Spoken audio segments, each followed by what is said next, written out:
আব্বা কোথায় আপনি বাইরে হয়ে আসেন, বিরাট সুখবর আছে। কি বললা? সুখবর আছে?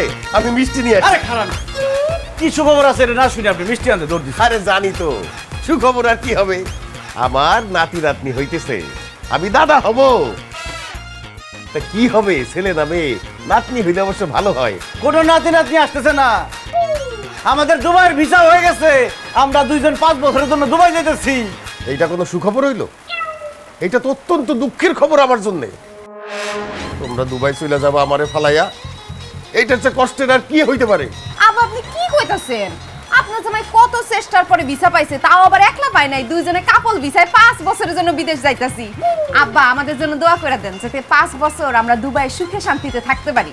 আর আপনারা তো মাঝে মধ্যে ইমোতে ভিডিও কল দিমু। ভিডিও কল দিয়ে কি হবে? আমি খাটা গলায় খাবো? তোরা দুবাই চলে গেলে আমি একলা একলা কি করব? এটা কি ধরনের কথা বলেন আব্বা? আপনার জন্য মাঝে মধ্যে সেন্টের বোতল, চকলেট এটি পাঠাবো নি। জামাই বাবাজি, সেন্টের বোতল যে পাঠাইবা, ওইটা দিয়ে কি আমি মুড়ি মাখায় খাবো? হ্যাঁ, একবার ভাবতেছো যে এত বড় বাড়িতে আমি একলা একলা কিভাবে থাকবো?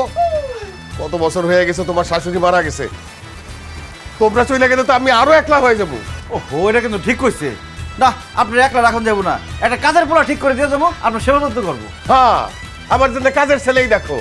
তুমি তোমার বউ নিয়ে দুবাই যাইবা, আর আমি এইখানে কাজের ছেলে নিয়ে বসে থাকুম। কাজের ছেলে কি করবে আবার? হ্যাঁ, ওর সাথে কথা বলা যাবে?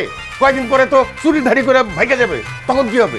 আব্বা তো ঠিক কথাই কইছে, কাজের ছেলেরা ওরকম ভালো রান্না বান্না করতে পারে না, আর আব্বার যত্ন ঠিক মতো নিতে পারবো না, আমরা একটা কাজের মেয়ে রেখে যাবো। আচ্ছা ঠিক আছে আব্বা, একটা কাজের মেয়ে ঠিক করে দিয়ে যাবো। কাজের মেয়ে রাইখা যাবেই ভালো কথা, কিন্তু পরবর্তীতে কোনো খারাপ খবর গেলে তোদের কাছে আমারে কিন্তু দায়ী করতে পারবি না। আমার কাছে যখন রাইখাই যাবি, বৈধভাবে রাইখা যা। আব্বা জান বৈধভাবে আবার রাখে কেমনে? আরে এত কিছু খুইলা কইতে হবে তোদেরকে? আরে এমন কাউরে রাইখা যা আমার কাছে, যে আমার দেখাশোনা করতে পারবে, আমার আদর যত্ন করতে পারবে, আমার রান্না করে খাওয়াবে, রাত্রেবেলা আমার সাথে গল্প করবে, আজীবন আমার পাশে থাকবে। এরকম কাজের মানুষ আমরা কই পাবো? আরে বাবা, কাজের মেয়ে কেন? এটা বউ হইতে পারে না? বউ মানে কার বউ? আমার। একদম ঠিক কথা কইছেন আব্বা, আপনি একটা বিয়ে করাই দিয়ে যাবো, তাহলে দুবাইতে আমি থাকুম, আপনি নিয়ে আমার কোনো টেনশনই থাকবো না, একদম সুন্দরভাবে আরামে থাকুম, আপনি বিয়ে করাই দিয়ে যাবো, ঠিক আছে? না না না না, আমার বাপ এই বয়সে বিয়া করবো, আশেপাশে মানুষজন কি বলবে? আমার মান সম্মান থাকবো? আশেপাশে মানুষ নিয়ে আসো, নিজে তো ঠিকই জামাই নিয়ে দুবাই যায় ফুর্তি করবা, আর তোমার বুড়া বাপ এখানে কি করবো চিন্তা করছো? তার বিয়ে করে দিলে সে এখানে ভালো থাকবো, তার দেখাশোনা করবো। আব্বা জান, আপনি একদম কোনো চিন্তা করেন না, আমি আপনার লেগে পাত্রী দেখুন, আপনার সুন্দর করে বিয়ে করে দিয়ে যাবো। কিন্তু খবরদার একটা কথা মাথায় রাখবেন, বেশি ভালোবাসা দেখাইতে গিয়ে আবার নিজের জায়গা জমি ওই বেটির নামে লিখে দিন না। আরে জামাই, তুমি কি আমারে এত বোকা পাইছো? এমন মেয়ে পছন্দ করবা যার আগে কোনোদিন বিয়া হইছে, জামাই নাই, কিন্তু তার অনেক সয় সম্পত্তি আছে। তাতে কইরা কি হইব? আমাগো তো কিছু দিতেই হইব না, উল্টা আমাগো সম্পত্তির সাথে আরো সম্পত্তি যোগ হইব।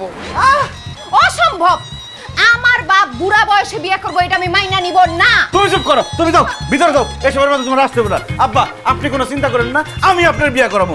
আমার এক ভাই আছে, মহিলা স্পেশালিস্ট, ওর কাছে ডিভোর্সি পাত্রীর কোনো অভাব নাই, ওইখান থেকে যে কোনো একটা আপনাকে ঠিক করে দেবো, আপনি সুখে শান্তিতে থাকবেন। জামাই, যা করার তাড়াতাড়ি করো, তোমরা দুবাই যাওয়ার আগে কামটা সাইরা যাও।